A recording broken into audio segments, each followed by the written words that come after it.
beriman salah seorang di antara kalian apabila kalian tidak mencintai saudara kalian sebagaimana kalian mencintai diri kalian sendiri. Jadi, jadi kalau misal teman-teman ini mencintai diri sendiri sepenuh hati, begitu indah luar biasa, matikan kamera semua teman-teman. Jangan bikin saya distract dulu. Nah, jadi begitu. Kepada sampai mana saya tadi? Tidak beriman salah seorang di antara kalian, ya, tidak beriman salah seorang di antara kalian apabila kalian tidak beriman, tidak mencintai saudara kalian sebagaimana kalian mencintai diri kalian sendiri. Sebagaimana kamu tidak ingin disakiti, sebagaimana kamu ingin dipedulikan, sebagaimana kamu ingin dicari, maka lakukan hal tersebut pula kepada orang lain. Itu baru disebut beriman. Di dalam hadis lain Rasulullah sallallahu alaihi wasallam bersabda, la yu'minu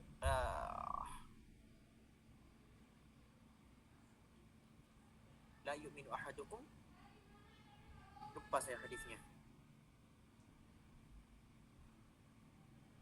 saya hadisnya. Intinya tidak beriman. La yadkhulul jannata. Lupa. Tidak. Astagfirullahaladzim. Maaf, ini banyak dosa.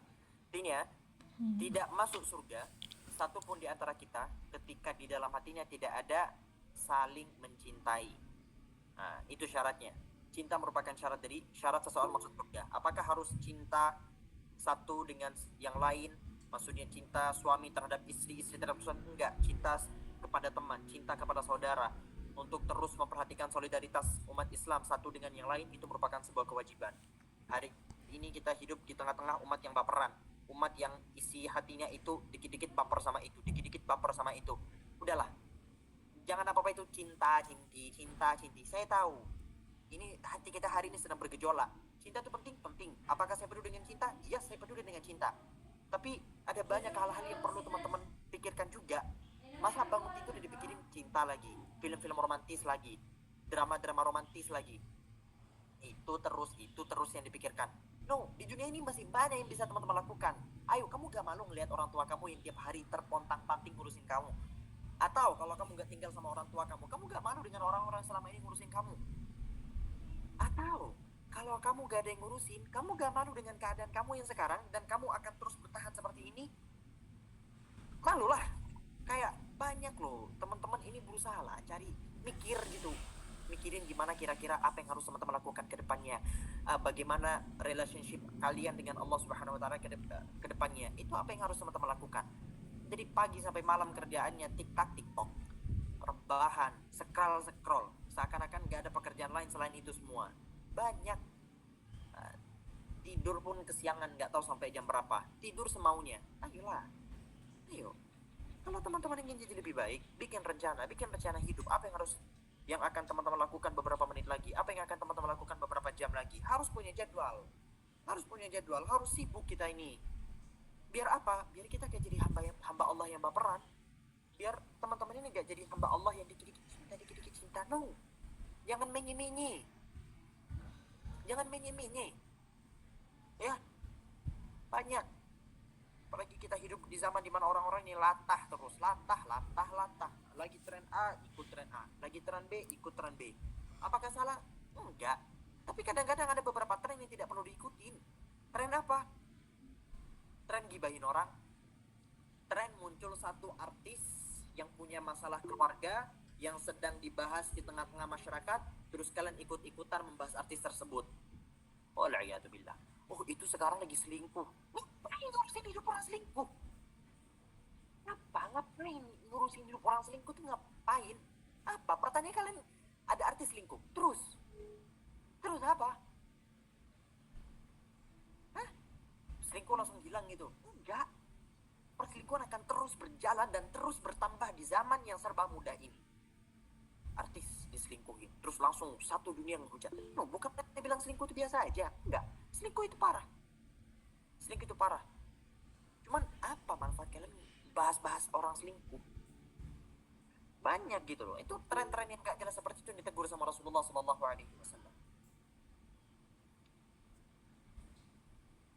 Saya di sini admin bukan? Oke, saya di sini admin. Maaf, saya keluarin siapapun yang gangguin. Baik. Eh,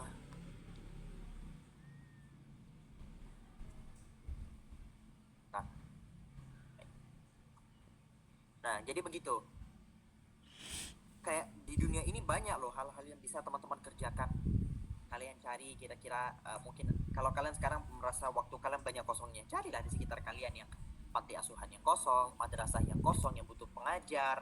Apa kira-kira yang bisa teman-teman lakukan untuk berkontribusi kepada masyarakat, apa yang harus dilakukan agar bisa bermanfaat terhadap umat. Sebelum tidur, kalau kalian masih menyibukkan diri kalian dengan memikirkan itu semua, wah, saya yakin generasi Indonesia emas di masa yang akan datang itu akan terus bertumbuh, akan terus berkembang, akan terus jadi lebih baik. Ya, gitu teman-teman. Saya jujur, seminar saya di mana-mana, saya itu terkadang kebingungan untuk membahas apa. Ketika hal-hal paling basic seperti ini, tadi siapa mas laki-laki tuh? Oh mas, temenin saya mas, jangan dimatiin kameranya mas. Gitu.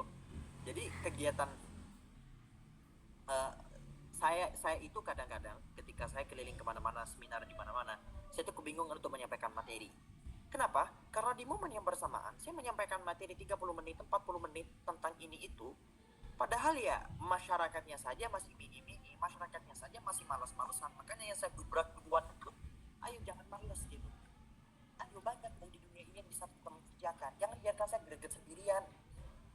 Buku-buku yang ada di sekitar kita tuh banyak bertebaran, dibaca bukunya, dibaca. Ini Mas Galih, Mas Galuh apa Mas Galih ngilang lagi, temenin saya mas. Ada udah. Nah, itu banyak loh buku-buku yang bisa teman-teman manfaatkan untuk sebagai bahan bacaan. Banyak buku-buku yang bisa teman-teman manfaatkan kayak gini. Kalian ambil satu buku, kemudian kalian baca beberapa buku tersebut, kemudian kalian challenge diri kalian sendiri untuk mengamalkan apa yang ada di buku. Itu jauh lebih nikmat teman-teman. Kalian akan bisa menjadi hamba Allah yang begitu baik, hamba Allah yang begitu bermanfaat, hamba Allah yang begitu keren. Betapa indahnya negara kita ini, negara Indonesia, ketika semua masyarakatnya itu seperti teman-teman sekalian. Mulailah untuk mau membaca, mulailah untuk mau tumbuh produktif, bermanfaat terhadap masyarakat sekitar. Gak harus Anda jadi direktur, gak harus Anda punya duit 100 triliun, enggak.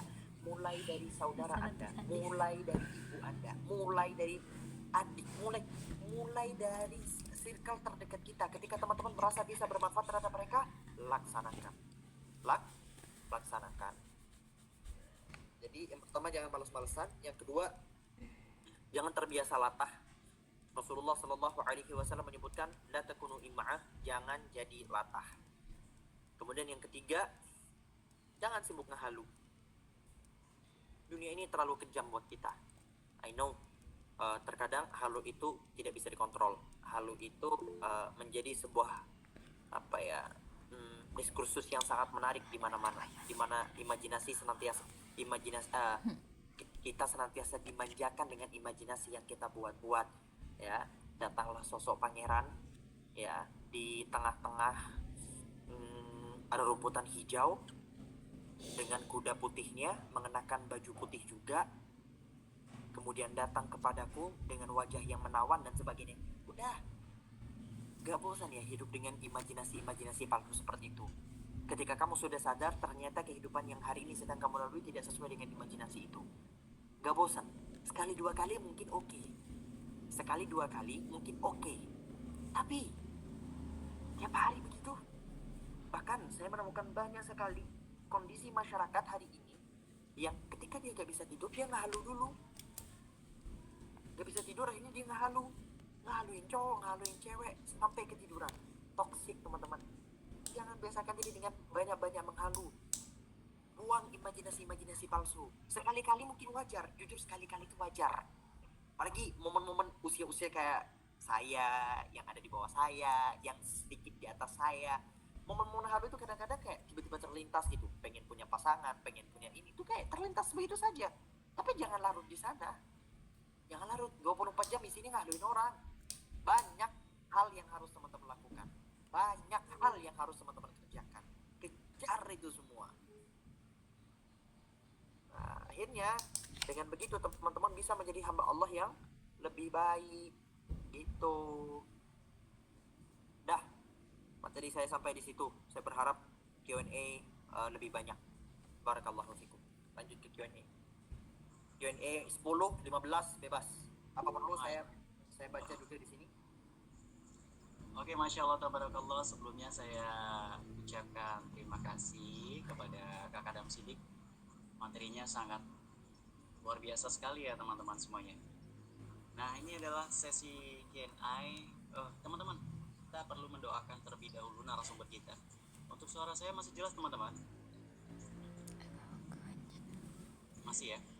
Kita doakan semoga Kakak Adam Sidik senantiasa Allah berikan kesehatan, Allah melimpahkan rezekinya, semoga segala sesuatunya menjadi keberkahan untuk kita semuanya. Amin Allahumma amin. Dan semoga apapun yang sudah disampaikan Kakak Adam Sidik ya, teman-teman bisa mengamalkan. Oke, untuk sesi Q&A teman-teman semuanya yang dihormati Allah. Dulunya jangan lupa angkat tangan terlebih dahulu, jangan angkat kaki karena Masya Allah banget. Itu tulisan. Ya, kita panggil Kak Adam Sidik, boleh ya 10 ataupun 15. Tabarakallah. Oke, untuk teman-teman semuanya, apabila ingin bertanya, angkat tangan sudah di sini. Saya akan panggil nama-namanya yang ingin bertanya. Sebentar. Ada Kak siapa ini? Kak Nursanti. Kak Nursanti, silakan dijadikan penyelenggara terlebih dahulu. Itu ada tulis. Oke, Kak Nursanti, silakan on mic. Hanya bedanya orang-orang lagi. Ada yang mau disampaikan pertanyaannya? Dari dikit ya satu. Tadi Masya Allah, anak 70 orang nih Kak Adam. Hitung ya. 3, 2, 1. Oke, Kak Galih lempar. Ada juga di sini Kak Nazwa Fadila Az-Zahra. 101 Nazwa mengangkat Fadila tangan. Az-Zahra. Panggilan ditunjukkan kepada Kak Fadila. Silakan on mic.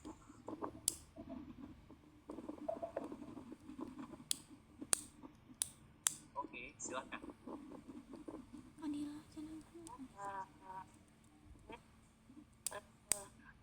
Tadi ngangkat tangan. Sudah.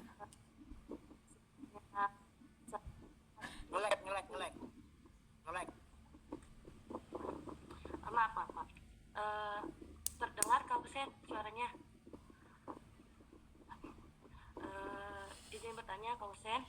Sebelumnya, di sini saya mau bertanya, bagaimana ketika ada seseorang yang mempunyai rasa penyakit hati seperti iri, dengki ataupun ria, menurut saya dengar-dengar nih, menurut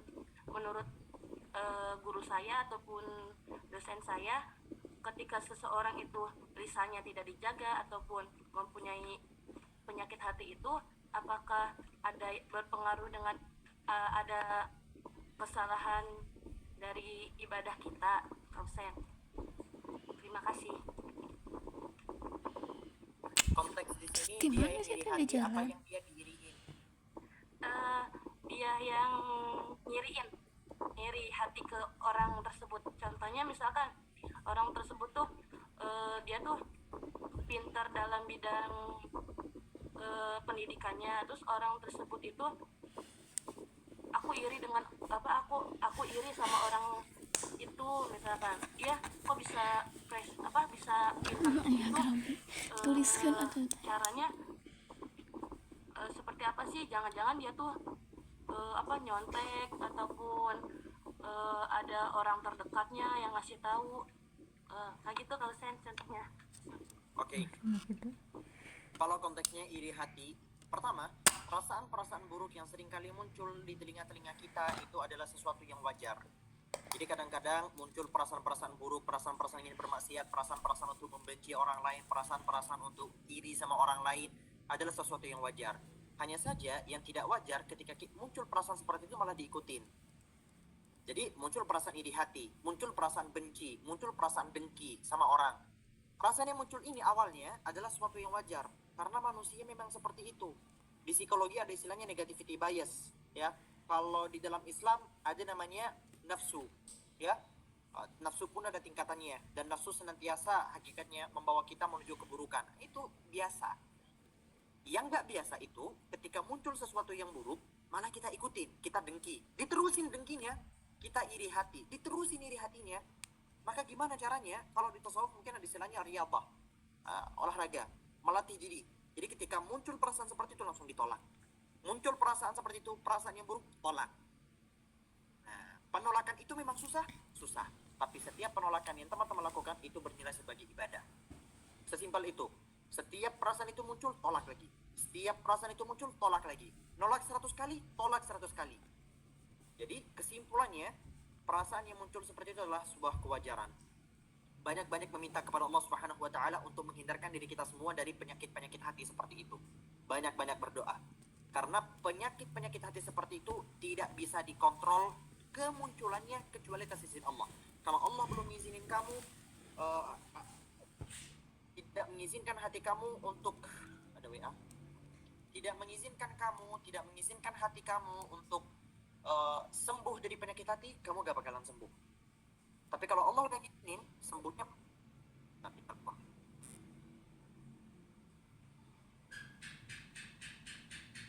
Tapi kalau Allah sudah ngizinin, ya berarti sudah.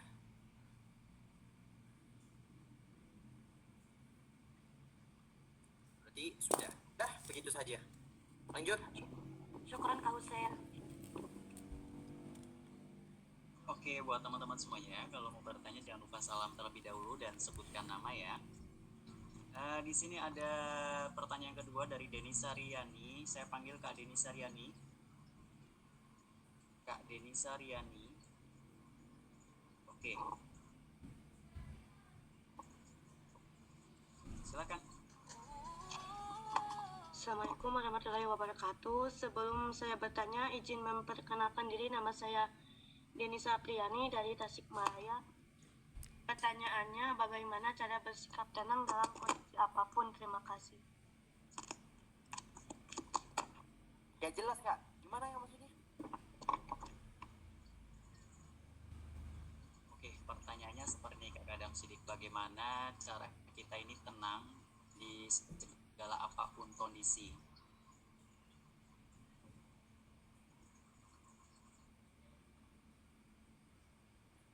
Pertama-tama ketahuilah bahwasanya kondisi-kondisi yang tidak bisa dikontrol memang tidak bisa dikontrol. Dalam artian overthinkingnya kamu tadi itu tidak akan pernah bisa menyelamatkan kamu. Jadi ketika muncul perasaan-perasaan yang tak baik yang ada di sini, itu tidak akan pernah kamu ubah, tidak akan pernah bisa kamu ubah. Jadi ketika kamu lagi panik, kamu lagi naik pesawatnya gonjang-ganjing, tiba-tiba kamu panik kamu gak merubah sesuatu. Gak tiba-tiba pesawatnya langsung jadi benar, enggak. Kalau pesawatnya jatuh ya jatuh, kalau pesawatnya selamat ya selamat. Kamu gak bisa ngapa-ngapain kan. Maka uruslah sesuatu yang bisa kamu apa-apain, dan gak usah ngurus pada sesuatu yang gak bisa kamu apa-apain. Sesimpel itu.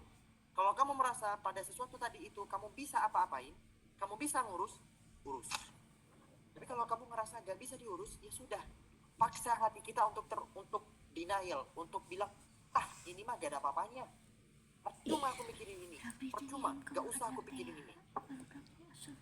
Selesai, sesimpel itu. Susah?